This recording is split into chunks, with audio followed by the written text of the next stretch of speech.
তো guys welcome to brand new mini blog. Guys অনেকদিন পর আমার সাইকেলটা বের করলাম, তখন হঠাৎ আমার চোখে পড়লো যে আমার মাঠঘাটটা অনেক বাঁকা হয়ে আছে।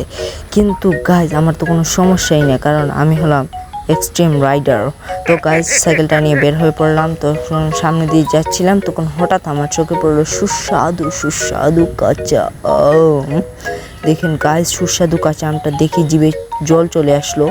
তো গাইজ আমি বেশি দেরি না করে ফটফটি সাইকেলটা চালিয়ে চলে গেলাম সামনে যেতে যেতে অনেক সময় লেগে গেল। তারপর গাইজ এখানে নেমে আমি আমটা দেখতেছিলাম। তারপর আমার ইচ্ছা হলো যে আম পেরেই খাবো, আজকে নিয়ত যখন করেছি। তারপর গাইজ আমি চলে গেলাম একটা ইটটা নিতেছিলাম, তখন গাইজ আমার পায়ে অনেক ব্যথা পেয়েছি। এরপর গাইজ ইটটা দিয়ে মারলাম, কিন্তু পারলাম না। এরপর গাইজ আমার এত রাগ উঠতেছিল গাইজ বলবার মতো না গাইজ রে।